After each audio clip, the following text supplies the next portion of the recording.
dark and here, live as it be day. You're dark and here, live as it be. You're dark and here, live as it be day.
What's up?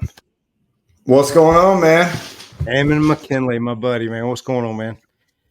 Oh, How's life out west? Life is really good out west. It's nice and warm out here. It's starting to cool down a little bit. We're in Arizona, so it's pretty hot, but starting to cool down.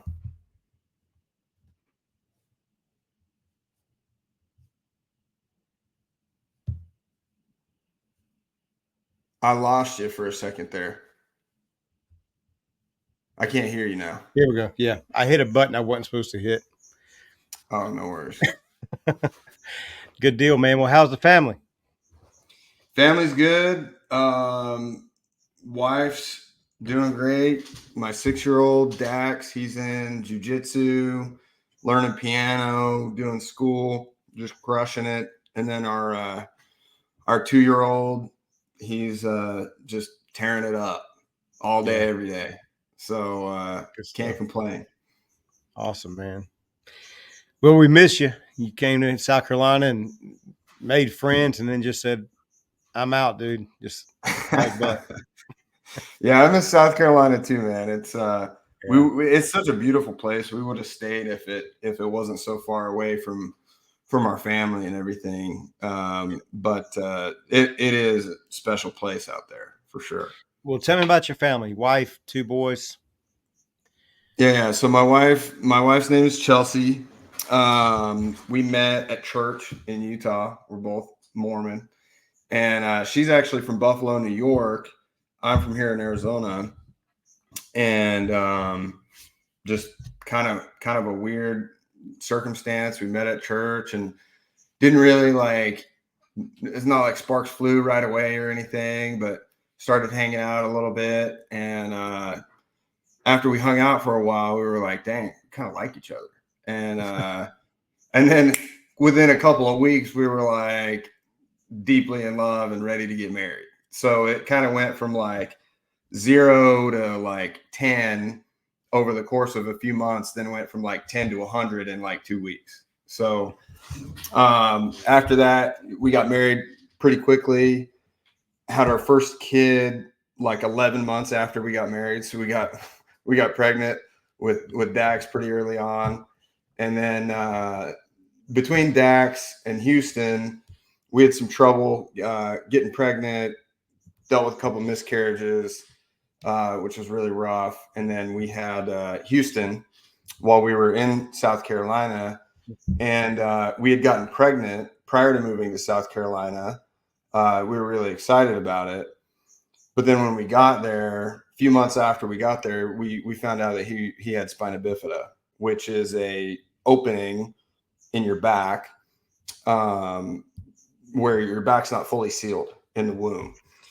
And it was like down, the lower it goes on your spine, the more it kind of affects like below it. So lucky for him, it was like pretty low. You know, if it was like up here on his neck, he could have been just like paralyzed.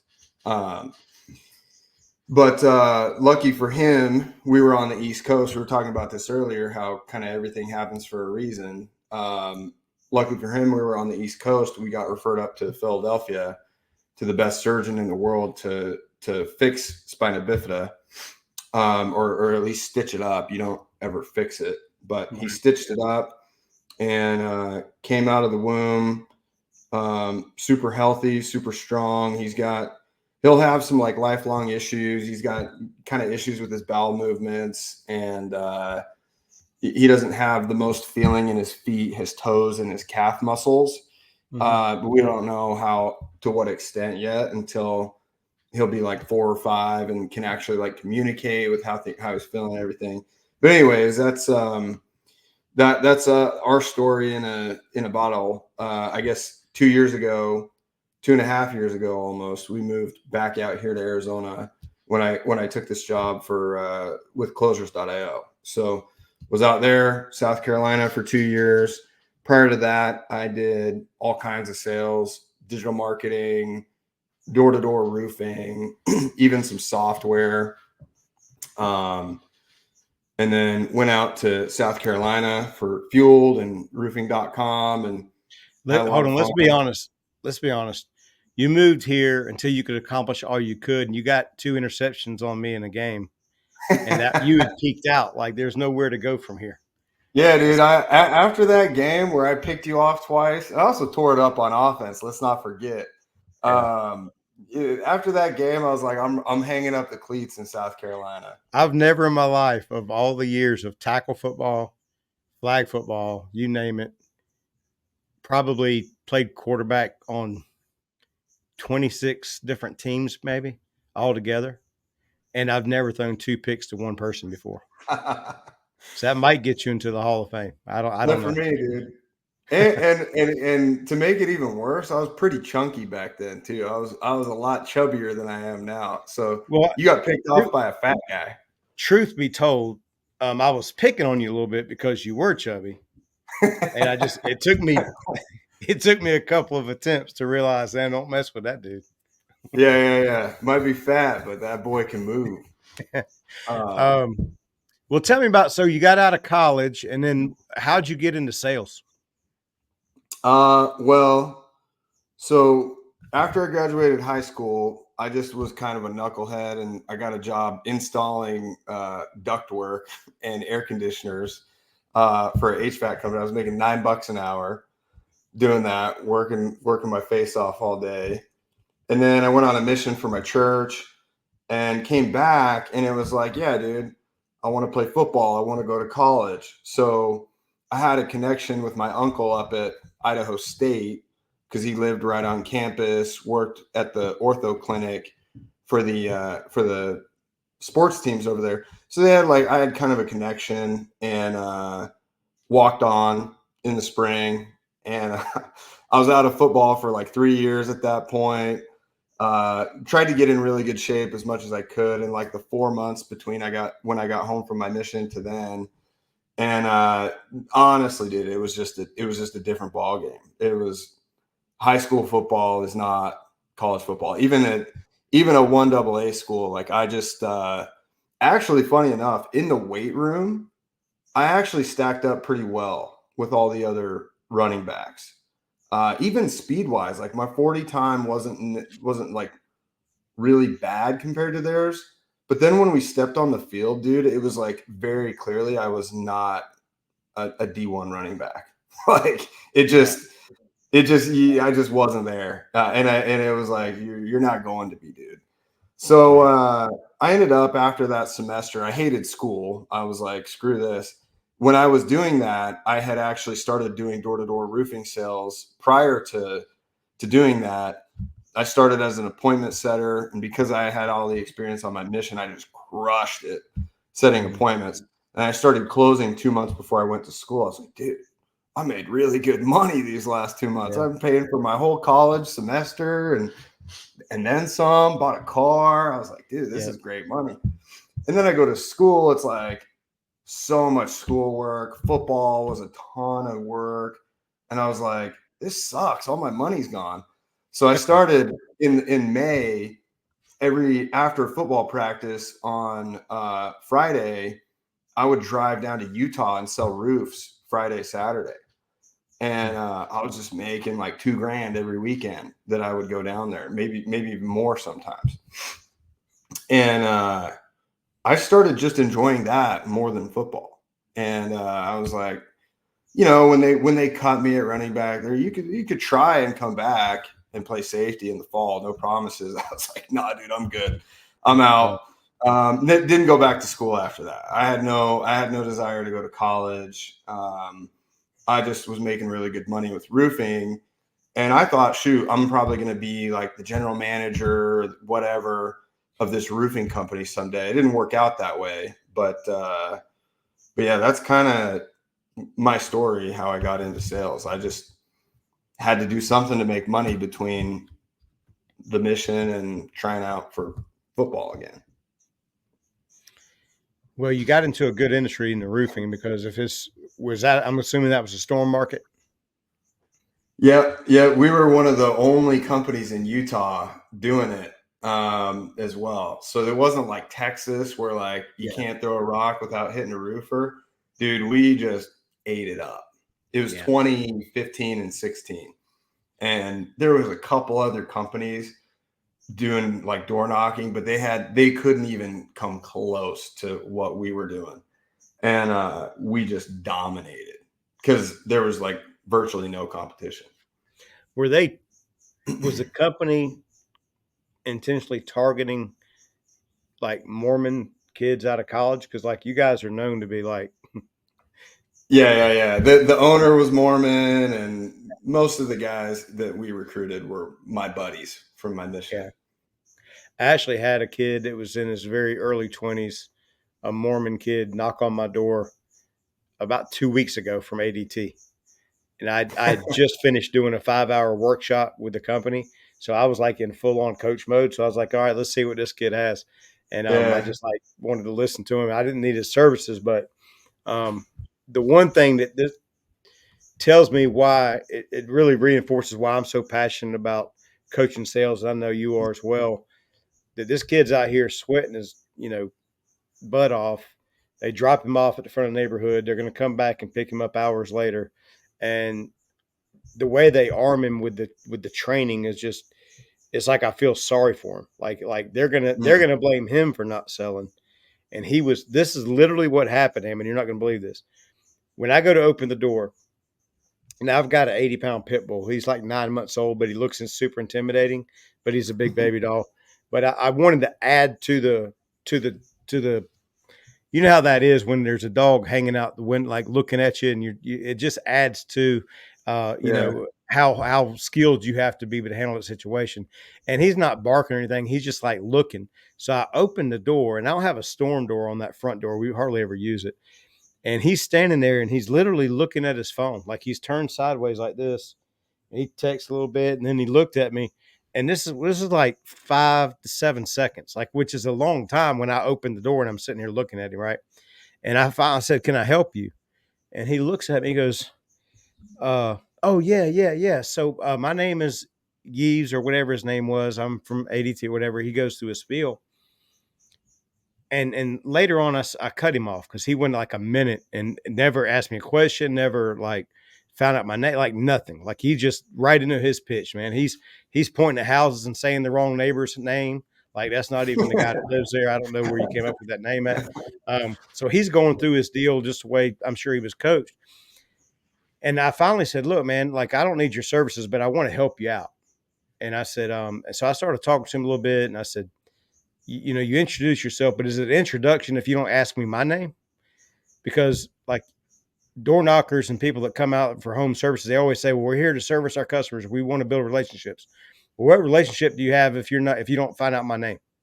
Like really, like I'm going to introduce myself, but I don't care about you enough to know who I'm speaking with. Like to me, that's the first red flag, right? So I just told him that, and he goes, "Yeah, that makes sense. That makes sense." And I said, "No."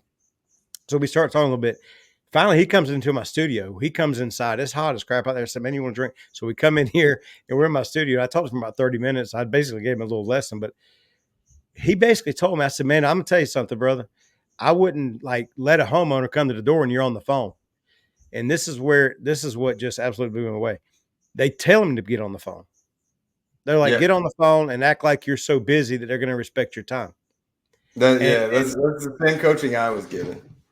dude, I was like blown away. Like I don't know, man. I don't know.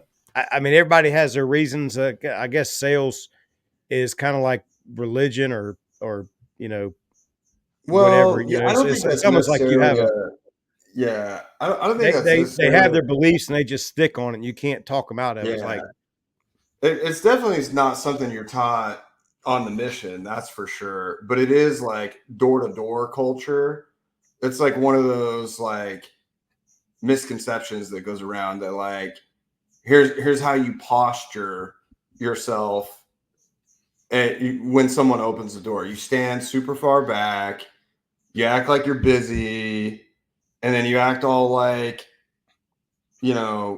jumbled because oh man, I've got so much going on. I was just talking to the neighbors and yeah, man, it's like kind of like your big point. People see right through that crap. yeah, They know you're not that busy. Why would you be knocking on their door right, if you're that busy, dude? yeah. So yeah, I'm glad you took that kid in and give him a little bit of coaching. Sounds like he needed it.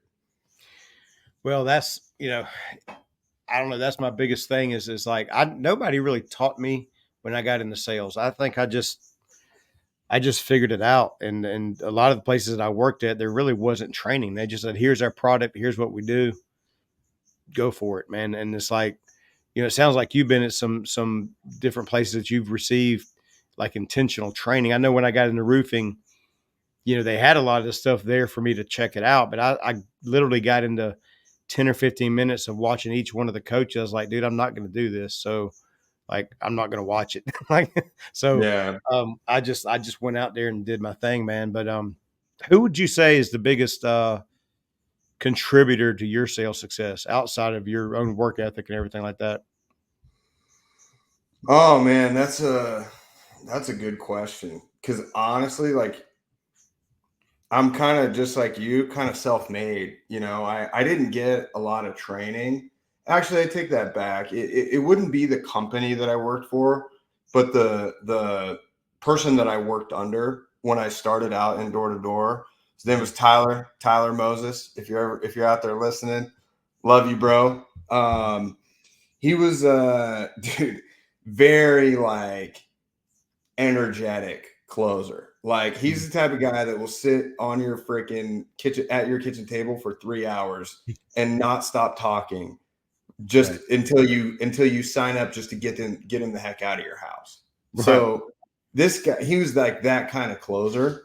And but he balanced that out with the fact that he like really, really, really genuinely cared about people.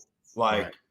Like, when a customer would have an issue on one of the roofs we were installing, he would take it so personal and Mhm. like run over there, talk to the general foreman, make sure that customer was taken care of. So like he taught me a lot about like, dude, you got to do what you got to freaking do to get the deal. Like you got a family to feed. You got to go like be the best of the best in everything you do, but at the same time, really just like genuinely take care of people.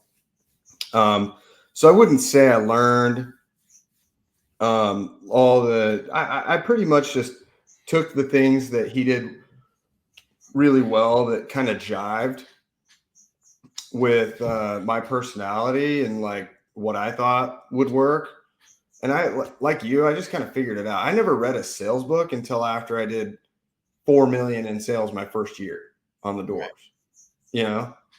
Well, that was the thing whenever I met you and I came over to Fueled and started working with you. And you guys that don't know, Fueled is like a mastermind, kind of localized group of entrepreneurs, kind of centralized around the Greenville, South Carolina, the upstate area.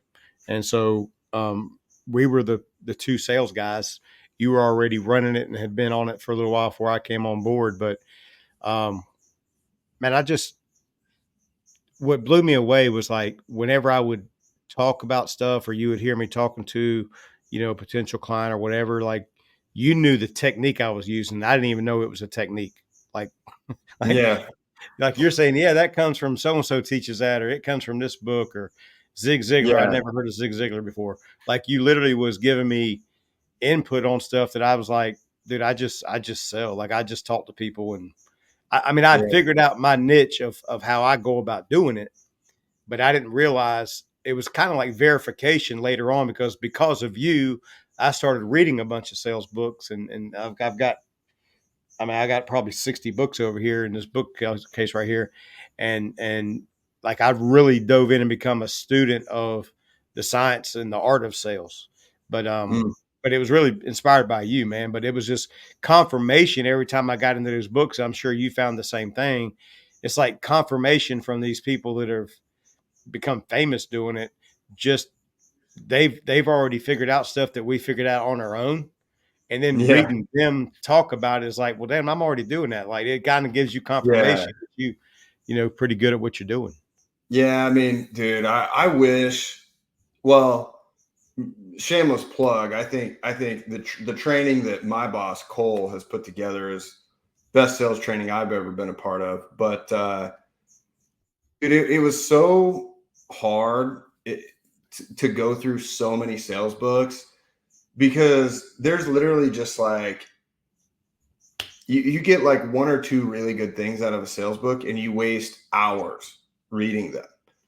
And so it's like I don't know, the books, I really don't even read books anymore, to be honest with you, because they're just not practical enough for me. They're way too like vague and like kind of high level.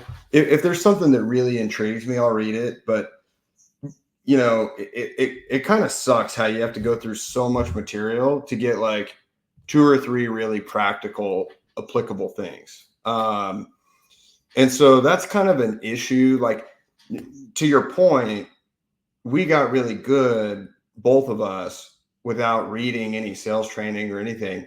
I would wager that if I had like gotten into like sales books and stuff like that before that year, that first year that I did 4 million in sales, I probably wouldn't have sold as much because all I cared about is going out and learning by experience. Like I was just hustling, knocking doors, talking to people, getting rejected, figuring out, okay, that didn't work. Let me try this next time. Using my freaking brain in the field to get better at sales rather than thinking, oh man, I got to meditate for 30 minutes and then read 2 hours every day to get good at sales. You know what I'm saying? So kind of a rant, but like it's a big issue. All right, good deal, man. I lost you a little bit had some technical difficulties there on Yeah, hearing. all good. Um, but if you want to pick back up where you were. Well, I guess I was just saying that, when you're when you're trying to learn sales, it's really hard to learn from like books and stuff. And there's really good stuff in books, but that's not like the way to get good at sales. The way to get good at sales is like absorb information, read books, sure, take courses. Like one of the best things I ever did was just invest in my first coaching program, which taught me all about how to ask good questions, which you and I think we'll talk about later. Nothing about pitching. They wouldn't even teach a thing about pitching, which kind of pissed me off. But that's what everybody else teaches is how to pitch, how to have an amazing pitch. But so that program was really helpful to learn me how to do good help me learn how to do good discovery. But I think, just generally to kind of wrap it up, I think that a lot of sales guys over index on listening and reading about sales rather than just freaking grinding their face off and learning out in the field. And that's what you and I did because we got families to feed. Like we didn't know any better. We just thought, okay, I knock enough doors, something good's gonna happen. Yeah. You know what I mean? And I'll learn as I go. So what do you think about it going back through your life? Like I feel like certain things develop certain skill sets and make us good at things that we end up, that we're good at later on. There were probably some signs early on that kind of laid that foundation. What can you attest like your success in sales to, maybe from your personality or the way you came up or anything like that? I mean, I'll be honest with you. Couple things. One, my parents are just country folk and hard working people. So Mhm. hard work and like excellence was always a big thing for my dad. When he never he wasn't one of those demanding dads, but he led by example. Like everything he did perfectly. Like Right. he held himself to a really high standard, and he kind of let us. He set the standard by being the standard. He didn't oh, Ammon, like football was my thing, and so he never would be after a game like, oh, you missed that block, or oh, you fumbled right here because of this. Like he always was just super supportive. But it's like, how someone is so good as an example that you feel bad just doing anything that's substandard to Right. them. You know what I mean? Right. Like I feel guilty anytime I don't do something with like the utmost standards because of that example that my parents set. So that's number one. And then the funny part is what do I attribute my sales success to? Honestly, man, I was a big schmoozer in high school, and I really liked girls. So I mean, I wanted to hang out with as Yeah. many cute girls as I could. Right. So I figured out how to talk to people and persuade, I guess. I got you. So Well, so that in my sales training, I kind of use that as a parallel, in one of my analogies, because we're all salesmen to some degree. If you're married, then you talk somebody into something. Yeah, 100%. Yeah, Yeah. you got to learn how to negotiate in all areas of your life. Right. So you mentioned a little bit about books before, and I kind of told you how I've been diving in onto a lot of different content. Honestly, not just books, but podcasts and things like that. But what would you say the top three? Because I know you're very knowledgeable about the different books that are out there. Your top three books associated with sales or leadership, and then what were your key takeaways from each one? Mm. So one of them I got back here. It's Socratic Selling. It's kind of like an unknown book. If you know who Jeremy Minor is, Yep. he got a lot of his like core principles from this book. It's kind of an older book, but it's basically just asking good questions that help you uh, get the result you're looking for. You know what I mean? Like if you have a specific thing you're selling, you obviously want to uncover all the information that you need in order to position that thing that you're selling really well with that person so that they want to buy it rather than you're like pushing them on it. So that's what that book is really good at. Spin selling is probably the second one that I would throw up there, is because like situation, problem, implications, and then need payoff is like the spin method, SPIN. Um, and it just teaches again how to ask good questions, how to chunk down, how to uncover what the cost of inaction is. And then I guess the third one is probably the most popular one, which would be Never Split the Difference with Chris Voss, which Yeah. I think a lot of people, I'll give a caveat to that one. A lot of people overuse and misuse the tactics in that book when really they should be applied much more naturally. Cause like people know when you're using tactics on them, Right. even if they're not trained in sales. They're like, yeah, dude, I can tell you're just like Yeah. being weird. You can only So mirror somebody so many times, and they're like, yeah, dude, come on, man. it's like, and when people do it to me, I'm like, all right, dude, this is not amateur hour. Right. There's a time and a place to do it. There's another one, by the way. It's called The Like Switch by Jack Schaefer. Same field of thought as like Chris Voss. He's less fun to listen to. He's like less entertaining than Chris Voss. But it's the same thing. He was like an FBI interrogator. His job was to get people to confess to crimes, to get like hardened criminals to confess to the things that they did. People on the FBI's most wanted list. He would get them to just spill the beans. Yeah, over like weeks of it's a really interesting book. It's The Like Switch, I would say, is maybe even better than Never Split the Difference. Really? If you read it with the intent to apply it rather than like, hey, I want to hear cool stories and learn little tactics, you know. I just finished a book, The Science of Selling, which was extremely good. I was really pleasantly surprised. I had driven down to Jacksonville to visit my brother, or I'm sorry, Pensacola. And on the ride down there, I couldn't stop listening to the book. I was like boring everybody to death that was riding with me, but I was like, dude, y'all just suck it up, man. But it was really, really good. The Science of Selling. Just a lot of just the way the human mind works. One of the things that I thought was really cool was he talked about, creating the urgency. So to buy, so like they did a study where for 2 weeks they left this like can, let's say SpaghettiOs on the end cap or something. It was for sale and it says $1 a can, right? So they did that for 2 weeks. Then they put a sign up that says $1 a can, limit 12. And the sales went up 72%. Like literally because there was a limit on it. Like people just have this like fear of missing out. Right.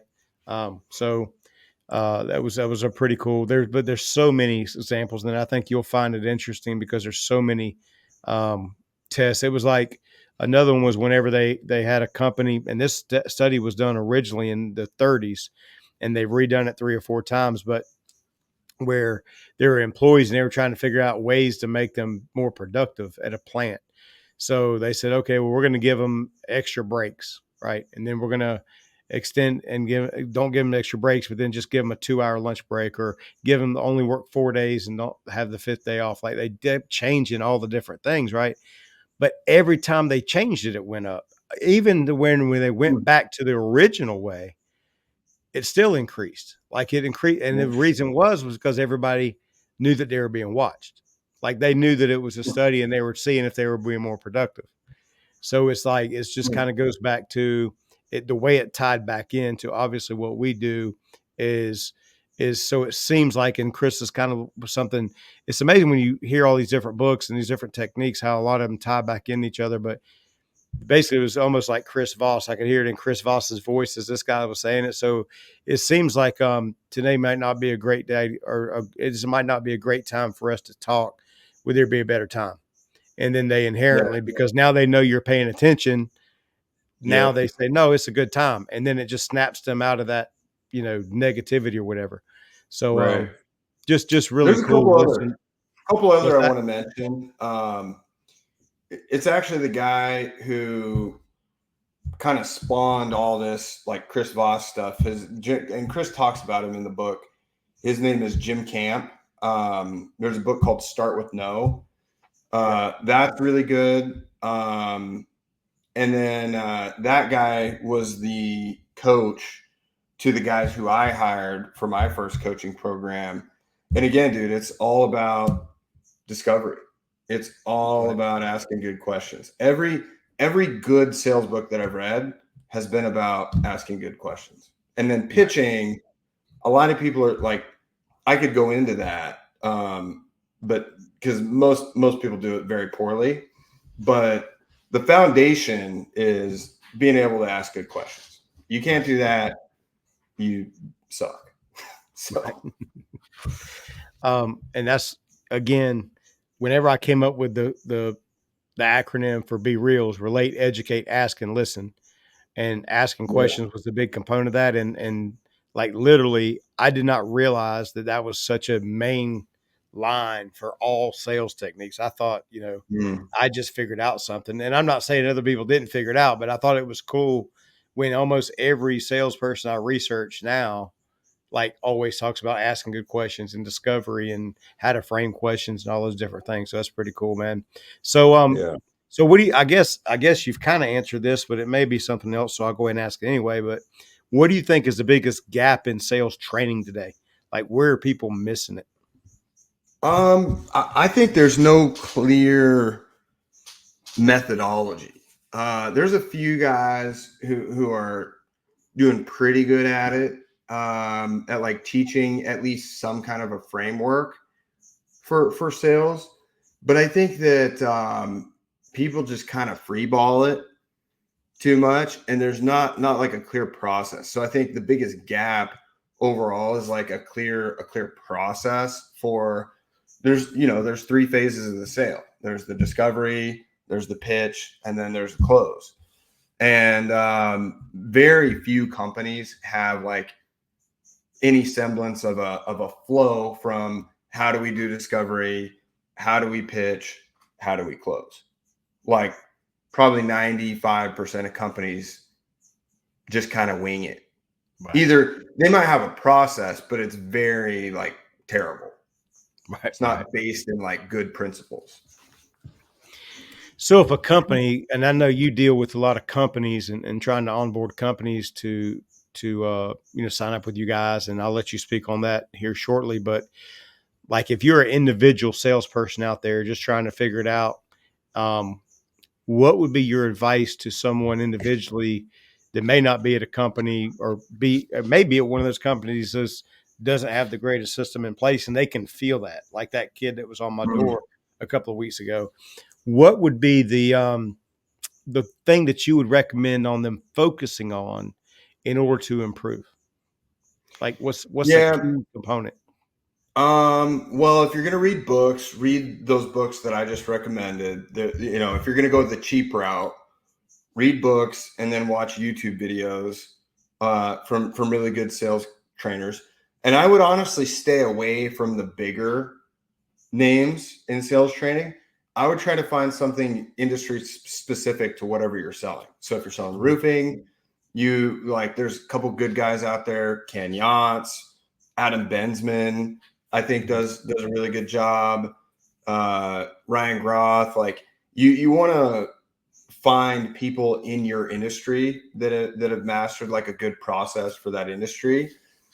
I think a lot of people go too macro and they go like buy these programs from these huge names, and the content is super vanilla. Mm-hmm. It's like discovery. Yeah, you got to ask questions. It's like that's their coaching. Yeah, right. Yeah. So anything that you can get specific, that's good. So if you want to go cheap, YouTube, and then those books we recommended about asking questions. But if you're willing to invest in yourself, I mean, it's 2024. There's coaching programs for virtually every industry where somebody out there has figured out the sales process in your industry. Mm-hmm. And you can just buy their program and take a shortcut, basically. Yeah.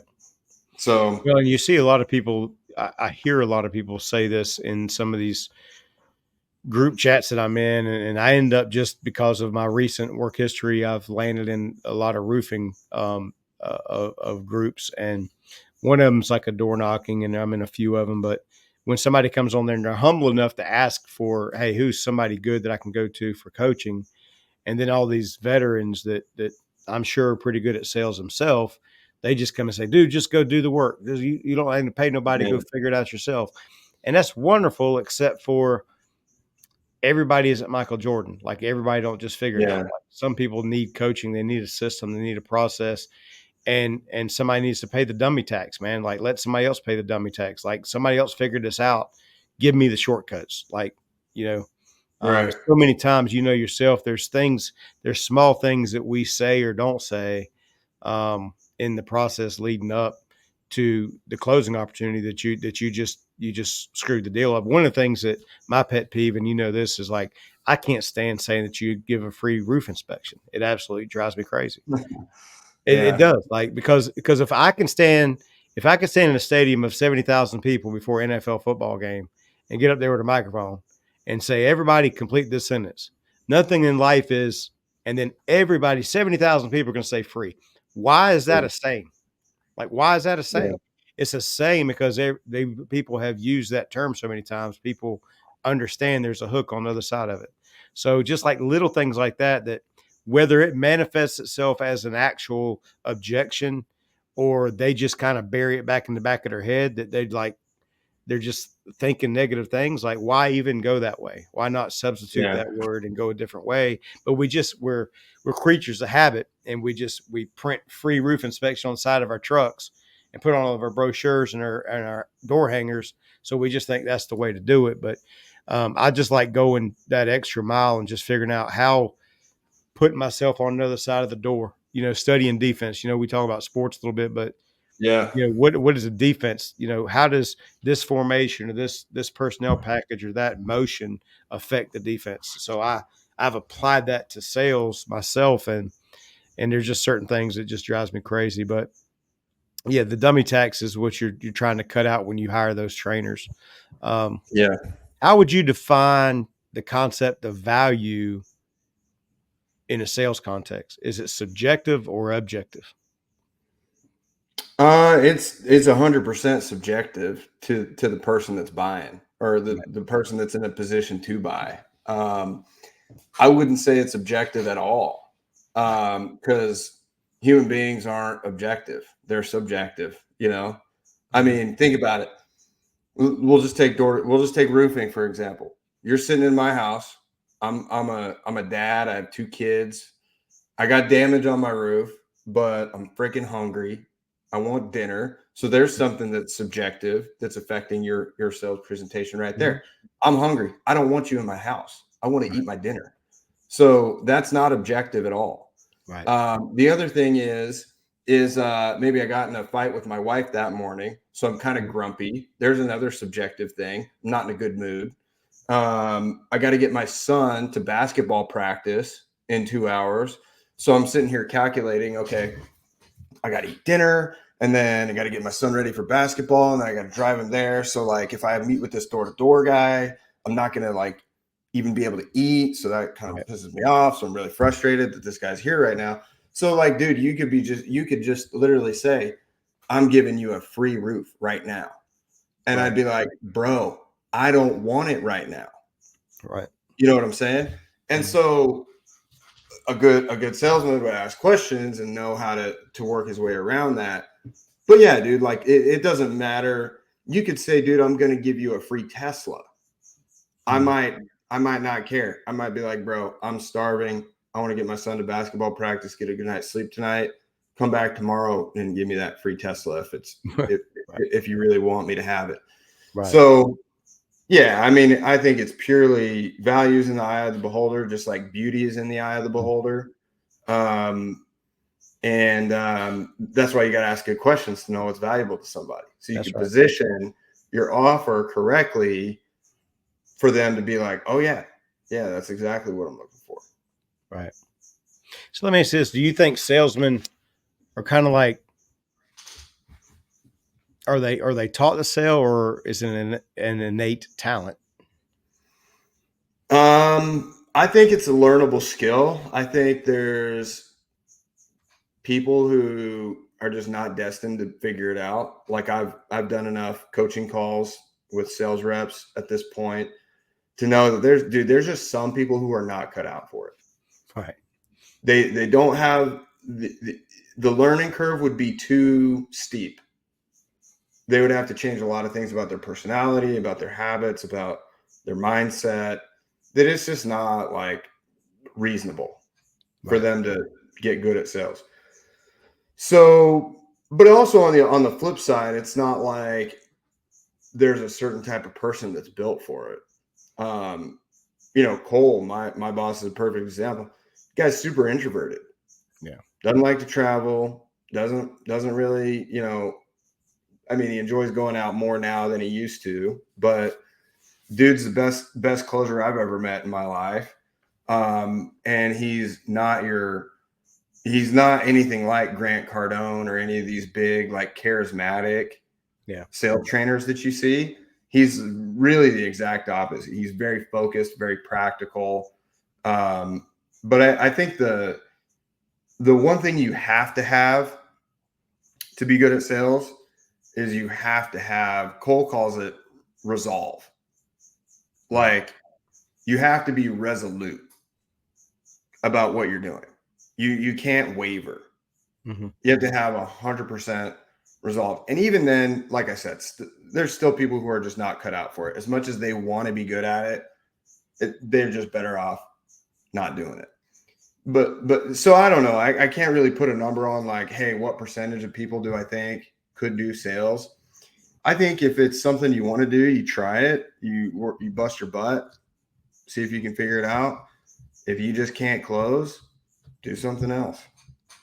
I think a big part of it too is what makes you a better salesperson is learning other people, how to read other people.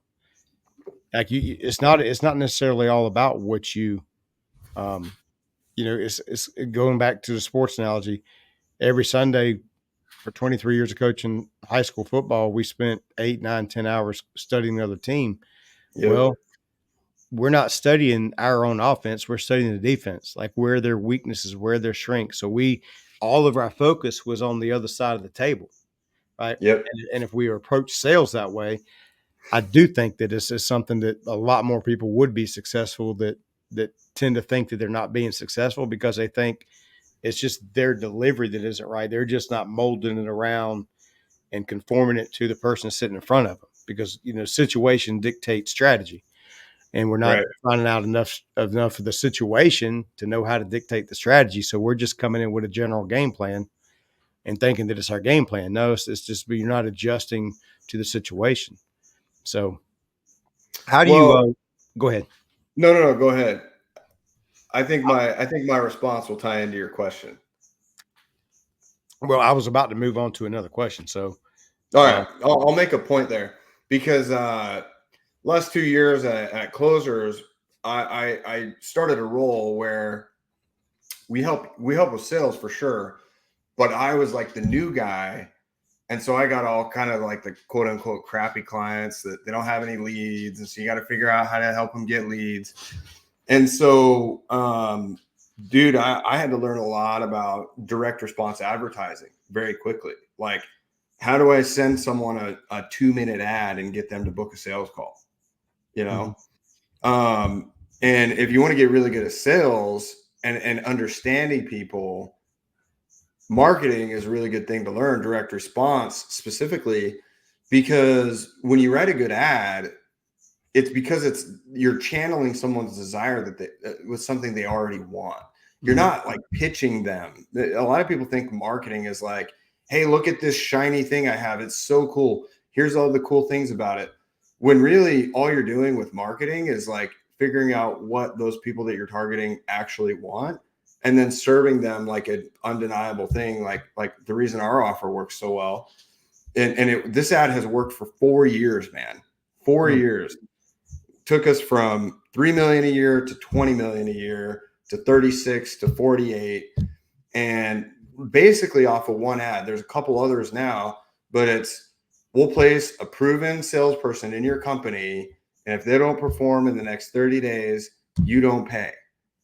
And the reason that works so well, that ad works so well, is because we know our market so well. Like business owners, they don't think, even though it's most of the time it's true, they don't think it's their fault that sales aren't working. They think it's their sales rep's fault. Right. So, the average business owners that wake up in the morning thinking, I need to get better at sales so that my team can be better. Even though that's actually the truth, they wake up in the morning thinking, dude, freaking Johnny, I can't get this guy to like work hard. I can't get this guy to overcome objections. So when I hit you with an ad that says, I'll guarantee you a closure that works out, you're like, dude, sign me up. I'm in.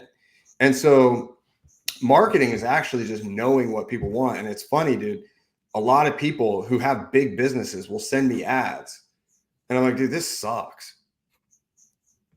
This is not what people want. Mm-hmm. They're like, oh, but like I'm gonna help them with their mindset, and I'm gonna reframe all their limiting beliefs. It's like, bro, people don't think about that while they're eating their Cheerios in the morning. Mm-hmm. People think about, man, I need a new freaking closer, or man, I wish my marketing agency would actually just get us some good qualified calls, or man, like I wish I could quit my 9 to 5 and make better money with something that's super easy. Like that's what people think about. Right. So anyways, a little bit of a rant there, but marketing is just better. It's like, to be good at marketing, you have to be even better at listening than sales. Right. Yeah. And there seems to be like a big battle, from what I see, of the salespeople think that it's the marketing thinks it's the sales, and it's really all part of one system. And it's how Yeah, you can kind of tie them together. You know what I mean? Um, and I just want to be respectful of your time. So I'm going to keep moving along. I think we could sure. probably stay on that for a little bit longer, but how do you reconcile the need for empathy with the drive for results in sales? That's a really good question.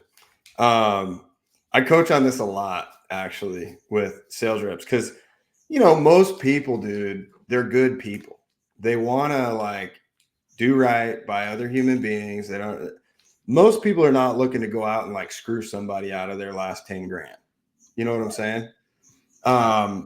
So you got to freaking believe in what you're selling. You got to have a conviction in the product. And like, I don't love roofing by any means, but I thought it was cool. And I thought it was fun what we were doing when I was selling roofs. And I knew that if that person worked with us, they would get a pretty nice roof on their house. They never have to worry about it for 30 years. Right. Right. So it's like, why would I have an issue selling that? It's good business. It's a good offer. Mm-hmm. Sweet. Let me go take care of my family. Let me go put myself in a position. So I think it's like probably 51-49. 51% selfish, 49% like caring about the other person. Because if the paradigm, I'll put it this way. If the paradigm is shifted too far towards you and your selfish goals, then you're going to be super like scammy and spammy, and people are going to hate you and they're not going to buy.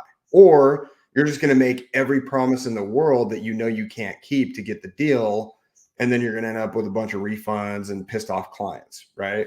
Right. So if you're too selfish, it's going to bite you in the butt. But also if you're too like empathetic, there's a difference. Chris Voss talks about it between empathy and sympathy. Right. Empathy is just understanding the person. So empathy, it's 100%. You gotta understand that person's situation in order to correctly position your offer. But if you're too skewed on being a good guy, then when they give you objections, You shut down. yeah, you're just gonna be like, all right, man, no worries. I'll follow up with you in a couple weeks. Right. And you hope you can get like a good guy close where it's like, man, Ken likes me so much. He's definitely going to buy, Right. where we know that that's just not how people work. You have to have enough conviction and selfishness a little bit to be willing at the end, as long as you're presenting them what you believe that they need. Mm-hmm. You got to have enough conviction to kind of push them a little bit. Right. And be like, look, Ken, I know this is a tough decision, dude, but you need this. Right. Yep. And just, And I've seen you do that in person, and it was I don't know that I would have been like when we were together at Fueled. Certain people we brought in, and we'd be there on the couch with them together. We'd be over there in yeah, a little living room section that we had, yeah. and we'd both be taking swings at them, trying to figure it out, But yeah, there was times like, dude, like, and you would just always go that one extra thing. But in every situation, we both knew this is exactly what they needed. Like it's literally like, and we know a couple of the people that got involved with that have blown up since Yep. signing up with them. So it definitely was, and it's kind of cool because just the same way that you know you think about that from a homeowner's perspective of they need a new roof, they need whatever they need for their home service, whatever. But I think in all things that we well, I'm gonna take that back. There's a time where I sold meat, and I don't know how great the meat was. I'll be honest with you. Like I don't. Yeah. Maybe it was good, maybe it wasn't. I don't know. I was always scared to eat it myself, um, but for the most part, like you and what you're doing now, like is like you're making high level impacts on people. That you might push them into that, or not really push them, but like a little bit pushier than what some No, other dude, sales I'll groups push might them. do. Like You know, if I think that we can help you make money, I'm gonna twist your freaking arm. mhm, Like because I know that we make all kinds of irrational excuses for why we shouldn't do something. But if it's, dude, like if I have somebody who I have to follow up with time and time and time again and they just won't do it, my belief system is like they they they have no clue what they're doing.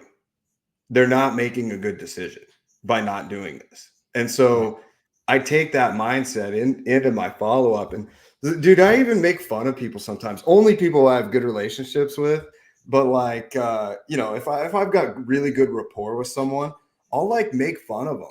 I'll be like, "This is you." I'll send them like a funny meme and be like, "This is you because you haven't bought our program yet."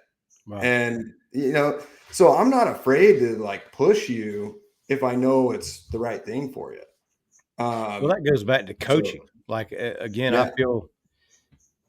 I mean, there's no. I remember when way back when I was first got into coaching high school level, and I kind of wanted to be everybody's friend. Like I wanted to help them win, but like I wouldn't really ride them. You know what I'm saying? Like yeah, and then there's coaches that would be on staff that would just, I mean, hound the hell out of these kids, dude. Like they couldn't do anything right, and even when they did it right, it wasn't right. Like it was just, yeah, and yeah, and yeah, then whenever they got to be seniors and they're heading out, you could tell they had more affection for those coaches than they did for me, and it's because they pushed them past what they thought their limits were. And so early on, I was lucky enough to kind of recognize that, and I became a little bit more of a hard ass myself. But it yeah, was just because you realize it's kind of like tough love, but you have to push people outside their comfort zone because they're too close to see it. Like they, you know what I mean? They just and I use a term whenever I would deal with homeowners, and usually by the time I use this term, I was walking away from them. But it was bathing cats, right? It's like, damn, they don't understand that we're trying to clean them and get the fleas off of yeah, them or whatever it is. And I'm not going to let you chew my arms off. You just become yeah. an outside cat, brother. Um, but whenever it's somebody, in this situation where you can really help them, then you always push that extra little bit. But how would Well, you another define? Go ahead. real quick, just another point on that because like this gets brought up a lot in like the Christian community where people feel dirty for being salespeople, right? It's like, dude, GDP is going to happen whether you sell or not. You know what I mean? Like Right. people are going to buy and sell stuff whether you do it or somebody else Mhm. does. You know what I mean? So, you got to make a living. Everyone's got to buy and sell stuff. Mhm. If you have a job, you're selling your time. So, the Christian community is very like anti pushy, but dude, you ever read the Bible? Right. You ever read Jesus talk to his apostles? He's not like he loves them, he's Yeah. kind, but he's not a nice guy to Peter Right. when Peter, do you love me? Yeah, I love you. Peter, do you love me? You Right. know what I mean? Like he's not accommodating. I think is the word that a lot of people, a lot of sales reps need to get rid of is like they just accommodate to people too much because they think they got to be nice. They think that charisma is going to win the sale. When really, again, going back to the whole process, like discovery, you got to figure out where your offer even fits into their life. Pitch, you got to pitch, position it to meet all their needs. And then in your close, you got to be willing to push them, because people don't want to be, people don't want to make uncomfortable decisions. And a good leader like Jesus will push people to do things that make them uncomfortable. Well, it goes back to this too, identifying who you're sitting across from, or who's on the other side of the phone, or who's on the other side of the door. Is an accommodator, an analyzer, and an assertive. Yeah. I mean, because then everybody is going to react differently to how you approach them, right? So everything goes back to reading the other side, and knowing how to motivate, because you can't coach everybody the same. You can't raise your kids the same. Like Yeah. I'm not going to be equal, but I'm going to be fair, right? Yeah. Literally, as crazy as this sounds, like I never spanked my boys. My two sons, I never spanked them. They never got in trouble. Never had to spank. Now you hear them talk now, they think I would have killed them. Like because of the way I carried myself, they're like, we didn't want you to spank us because we were scared you murder us. So they had a deep fear of me, even though I never put my hands on them. Now my daughter, Yeah. she's a senior now, but it's been a long time. But I mean, I wore her little butt out a few times. Like, Yeah. and you would think it would be the opposite. You know what I mean?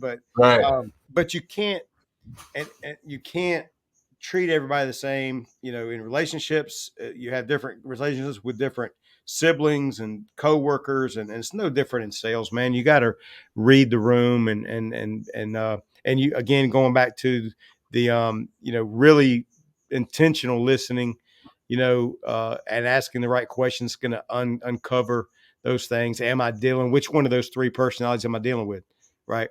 So that you Yeah. can know how to approach it. But let me ask you this. How do you define success in sales? Is it all numbers? Is it customer satisfaction? Or is there another measure that you would use? I mean, numbers, dude. Like, you can't say you're a good salesperson unless you're good at selling stuff. Right. And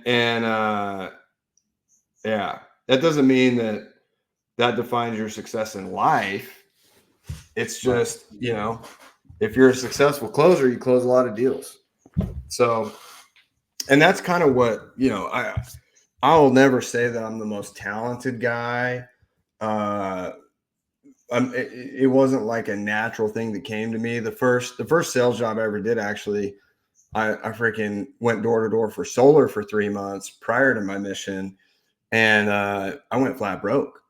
Like, I had like $6. I couldn't even buy a movie ticket. I was super embarrassed. Luckily, we weren't with any girls. I was with my buddies, and I was like, bro, I can't do a movie ticket. Can you spot me tonight?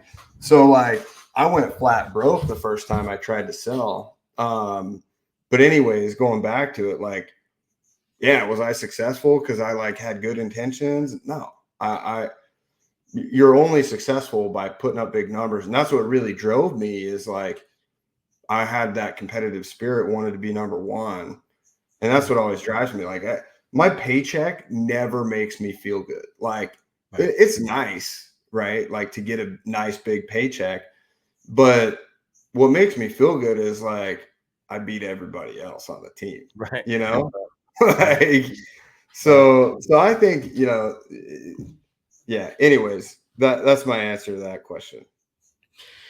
Well, share a story. You're talking about the solar thing and how things kind of started off for you, but obviously you came a long way from there. But what's a situation in whatever industry it could be now, where you're at now, or something previously, where you really were in the process of trying to make the sale and you didn't think it was going well, and then out of the dang blue, you pulled it off? Like, what was your miraculous, like, success story? Oh, dude, I got a good one. This was a fuel sales call. So I won't say the guy's name out of respect, but there was a guy who was just starting out his business, and he had no money, like zero. And I pitched him. He walked away without buying. He's like, dude, I can't do it. twisted his arm as much as I could before, I started to really make him angry. And then I was like, all right, man, I'm gonna call you tomorrow night. We're gonna hash this out. And so I called him on my way home from Fueled. It was like super late. It was like 8:00. Called him while I was driving home. And he was like, dude, I just don't think I could do it. Blah, blah, blah, blah, blah. And out of nowhere, like I never done this before, but I've taught it so many times since. I call it the motivational speech close. I was like, look, man, I was in the same situation that you're in 3 years ago, where had no money, new family, and but I knew I needed to invest in myself to get my family out of that situation. Mm-hmm. And it was this coaching program that I bought. So I kind of told him that story. I was like, I invested literally every penny I had. I didn't even tell my wife. I invested everything I had into this coaching program. And, instantly within 2 weeks, I doubled my sales because they helped me make one tweak to my pitch. Mm-hmm. That's it. They had me add one sentence at the end of my pitch, which I'll tell you what it is. I was doing door to door at the time. And when I pitched the inspection, the only thing they had me add to like kind of deflate the pressure a little bit was, and if you think I'm crazy, no sweat. You just kick me off the property. I'll be on my merry way. Mm-hmm. I just added that to the end of my pitch, and it just got people to kind of relax. Like, okay, fine, go ahead, do your inspection. Right. And I almost never didn't get on a roof after that. When Right. I was pitching, dude, it worked like magic. So I told him that story, and I was like, so that investment that I made, man, had I not done that, who knows what I'd be doing? I might not even be doing sales right now. I might be freaking working a 9 to 5. And I know that's not what you want to be doing. So look, I know it's scary. I know it's a risk, but you got to invest in yourself at some point. Question is, are you going to do it now, or are you going to struggle for a few months, a few years, a few decades before you do it? He's like, dang. All right, man, I'm in. Send me the payment link. Yeah. And so that I just kind of pulled it out, and I was like, dang, that was really good. And I've used it a lot of times since, where I just Now, did you strategically did you strategize that, or did it just like, let's just do this? Is it something you thought of before, or you just kind of pulled No, it out? it just in the moment, I was just thinking about his situation, and I was like, you know what, you and I are a lot alike. I was in your situation 3 years ago. So kind of like going back to the Be Real thing, related, educated, and then, just had the resolve to be like, dude, no, you need this. Awesome, man. Well, I had a similar situation where I thought there was no way in the world that I was going to pull this off, and I didn't make. I'm trying to think what I made. I was selling meat. I was training a kid out of college, and I was working that job part time because I got laid off for 3 months, so I was going to be going back to my other job. So I didn't really want a career. I just needed something else to do for a little bit. And so went out there, and within three or 4 weeks, I was leading the company in sales. So they stuck this kid that was home from college in the truck with me, and they got to just train for a couple of days. They can't make anything; they just go right along with you.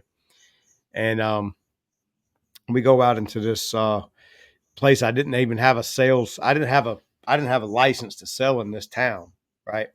And so I went to City Hall, bought in 24 hours, they'll give you your license. So I applied for the license. There you have to tell them what you're doing. Cause like our big catch, everybody says, hey, I'm out delivering meat, and they didn't need enough. We got a couple extra cases. You want to get some? So that's what most people did. So, but I have to tell them that I'm actually going door to door selling. Right. So, I come back up there the next morning. I went out there that day, did my thing, go out there the next morning, and, City Hall, I pick up as soon as I got that thing in my hand. I held it up over my head and I asked, there's like 4 women working there and a dude. I said, so any of y'all like good steaks? And they all busted out laughing because I told them as soon as I have that thing in my hand, I'm going to sell them. And I emptied out my freezer at City Hall. I didn't even leave City Hall. I sold everybody a case of meat. And That's awesome. so that was awesome. So we were going back with our generator off, which is like like that's peacocking, man, when you can pull back Yeah. at 10 o'clock in the morning with your generator off. Like, dang, what the hell did he do? So now the third day we go out. I sold 2 cases the first day. 6 is all that'll fit in the thing. So I sold all 6 there at City Hall. The next day, go out, and it was all day, Ammon, just beating doors in the heat, dude. It's summer down in Low Country, South Carolina, hot as Jeez. freaking it could be, dude. And this kid, as much as he thought I was a sales god the second day, this is like he's laughing at me at this point. So it's like 4 o'clock, dude. And if you've been knocking doors for 5 or 6 hours with no sales in the heat, Yeah. like it just gets obnoxiously like you want to kill somebody, dude. Like you just, it's frustrating, bro. And so, and the bad thing is a lot of people want to look at the meat anyway. So like you got to get out, cut the generator off, get up in the truck, open the freezer, take it out, take everything out. They look at it, don't have the money. Okay, put it all back in, pack it back up, restart the generator. It's like, dude, it's not the normal like failed door knock attempt. You know what I'm saying? It's like, Yeah. so I told him, I said, man, you just got to keep going. And Ammon, if he hadn't have been in the truck with me, I would have went home a long time ago because I just made $300 or $400, the previous day. So I'm like, I'm good. So I'm out there, and I said the next house. So we're in a place called Denver, South Carolina. You've never heard of it because I don't think the people next to that town never heard of it either. It is a hole in the wall, just cornfields, bro. So we're Yeah. driving. The corn is up over the truck. I said the next left-hand turn, bro. We're going to turn and we're going to sell right there. I turned down in between 2 rows of corn. He's laughing. I'm like bumping this on the dirt road, like we're oh god. And so I turn into this next house, dude, and it's an old white farmhouse with a screen porch. There's kids running around everywhere with no shirts, no shoes. I mean, it's a disaster, bro. And this guy comes out. It's an old man. He's in overalls, just the typical as you would kind of picture. Of course, he wants to look at the meat. This dude ain't got 2 pennies to rub together, I don't believe. I said, all right. And this guy's sitting in the truck laughing. So I get out, I take the meat out, I'm showing it to him, and I pitch him really low because I'm like, he can't buy anything anyway. I just want to sell one just to shut this kid up. By that time, his daughter pulls in, and she's all dressed in business, like she's all business. And out behind his house is her house. She gets out, looks at it. I had four cases of beef, a case of chicken, a case of shrimp. She says, how much will you take for everything? And she said, do you take credit cards? I said, sure do. And so I sold out there too. But I had to go up on a hill because he didn't have a phone number. I had to call in the numbers back in the day on the credit card. So I had to go up and borrow. And you remember on Sanford and Son, Rilo? I never watched that show. Sanford and Son, there was a guy named Rilo, and he was Sanford, his son. I forgot his name, but Rilo was his little friend, and he was just like pimped out, dude, like afro, and just had the cool walk, like JJ and everything. I went up to this guy's trailer, dude, and he had a like literally it's a single wide trailer with red drape curtains and a disco ball. And I was over there on a phone that had like velvet on it, and I'm calling in. I'm calling in the credit card, and then it was approved, dude. I lost my mind. But to me, that was like out of the blue, like out of nowhere. Like, and it taught me a few key lessons, bro. Like, first of all, you really, it is beneficial to be out with a team when you're outdoor knocking every now and then, because you will give up on yourself sometimes a lot easier than you'll give up if somebody's there with you. So that was one thing I took away from it. The second thing is, man, it's peaks and valleys, bro. Like, you're going to go one day and you're going to be on a high. The next day, it's just brutal and it's beating the crap out of you, man. You just got to stay the course. And you can never judge a book by a cover. Like, you never know, you know what I mean? Like, what's going to happen. You just stay the course, do your thing, and just push through. So that was my little story there, man. And there's a lot of great lessons in that I've carried over into multiple industries since then. So let's ask you this, man. I know you're with closers right now, man. What's your usually ask this of people that own their own business and stuff like that. But what's your BHAG, man? What's your big, hairy, audacious goal? What do you got going on? I'm a pretty simple guy, man. I used to have kind of like grand visions and things like that, but I've found that the more practical I am about how I spend my time, the more successful I get, and the more opportunities present themselves to me. So, like example, a few months ago, I was promoted to be an executive of Closers.io, which is, it's cool. I don't put a lot of weight into like status per se, but to me, it's kind of a tip of the hat to just my work ethic that, hey, within a couple of years, I moved my way up to be an exec when there's people been here for 5 years. So I guess my big, hairy, audacious goal is, I don't know, man. I just kind of let life play out. I know that's a terrible, terrible response, but I just work my freaking butt off every day, and whatever problem needs solved, I try to solve it, and I just try to get better at what I do every day. Do everything I can with accuracy, 100%, accuracy and excellence. And the company's moving in a good direction. We've got a vision for closers. Cole specifically has very clear vision to make us $200 million a year company. And if that happens, I'm sure there's going to be a lot of money in it for me, a lot of success in it for me. Opportunities will present themselves. So I just kind of play it day by day, honestly. Like, I really, what I think about on a daily basis is, how do I make the product better for our clients? And how do I make life better for my family? I think about, Dax is in jujitsu. Houston's got a lot of doctor's appointments and things that he has to do. And so, I don't know, it's a really terrible answer to your question, but, my big, hairy, audacious goal is just take it day by day. Crush life, bro.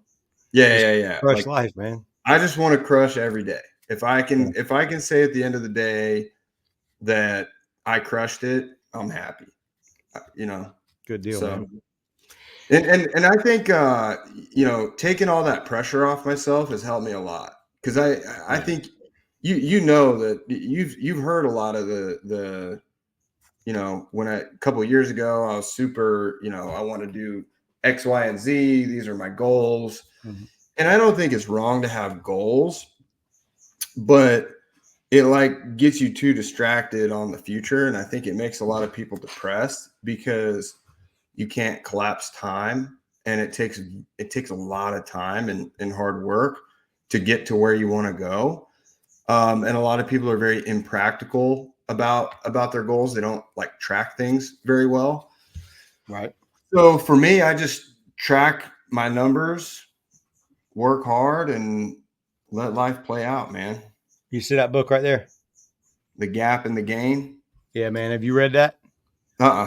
You're literally, I'm listening to that book right now.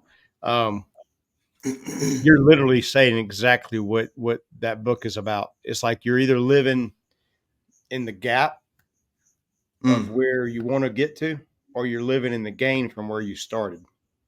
And there's kind of a blend, and it really talks about having that blend of because you can't be in both. Like, you know what I mean? Like, you're either in one or another. And so many entrepreneurs, especially, they live in the gap and they just stay in the gap, dude. They never measure themselves from where they started. They're always measuring themselves, and it's a horizon. It's an ideal.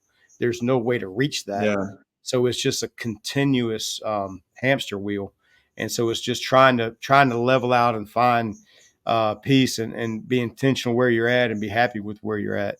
Well, if you want a real observation, after spending a lot of time with a lot of people who have very big, hairy, audacious goals, a real observation is that a lot of those goals are tied to their need for validation, Right. and their need for status. They just want other people to look at them and think they're cool.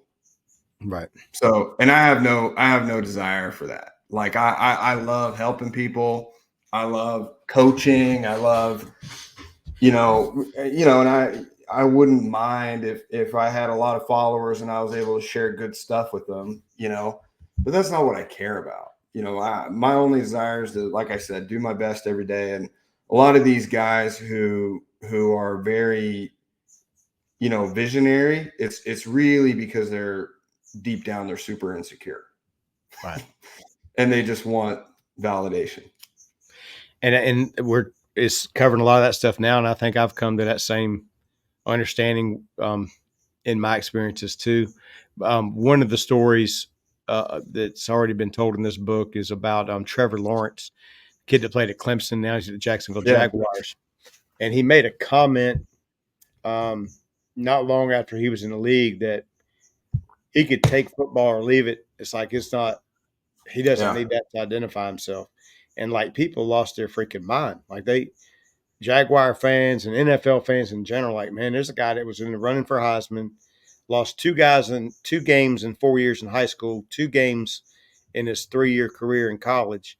And he said he could just walk away from football, but it's because he's happy with himself. He's at peace with himself. He doesn't need validation from what he does on a football field to make him whole as a person. And he came back and clarified it in a tweet or something, but like it's just everybody is so just lost their mind, and I just thought it was very powerful that he's just comfortable enough that he doesn't need everybody else to validate him. Like he plays football because he loves football. That's it. Not Yeah. for the money, not for the fame, not for anything else. And so I just thought that was a really cool story Yeah. for that Yeah. young man. You look at the greats like Michael Jordan, probably the greatest athlete. I mean, one of the greatest just performers of all time in any area of life. I think he did it more for his dad than anything. Mhm. Like he just wanted to make his dad proud. I don't know that for a fact, but I think the drive just came from he just wanted to make his dad. He just wanted to be the best for his dad. He Right. didn't need the world to think he was the good guy. In fact, he didn't give a crap that everyone thought he was the villain half the time. Right. Another guy, you'll like this one, Joe Burrow, my boy at QB for the Bengals. Yeah. He's that way, man. I've seen some interviews of him recently. They're like, yeah, like how are you going to get your team to the Super Bowl or like this, that, or the other? He's like, dude, I just try to like go out there and do my best every single day. Yeah. And And the end result will take care of I, itself. I like Joe Burrow. I mean, there's a lot of guys in the league. I don't really hate on anybody. Me and you joke back and forth, man, but there's stories on every team. I'm a big Seminole fan. We got players all around the league. Like I'm gonna be pulling for Buffalo a lot this year because Keon Coleman, our receiver, went there, and he's one of my Mm-hmm. favorite players that ever came through Florida State. Just that guy's just really cool, human being, man. So, but yeah, Joe's a cool dude, man. There's a lot of good people out there, and that's really as I've gotten older. I do put a little bit more weight on the people that are respectable people instead of just how they play their sport. You know what I mean? Mm-hmm. But well, let's close this thing out, man. I do this on my other podcast, Into the Storm, but just like a quote or a phrase or some kind of a thought or something that you like to share with people, as we leave, something that and it could be scripture, it could be anything, man, just something that you feel like would be a good message to leave out on. Yeah, this will be the thought that came immediately to mind when you said that. Super interesting. This guy, super insignificant person in my life. He was one of my church leaders for like a month because I was in transition. I was moving from one location to another, but I was like in a certain spot for like a month, living with a buddy.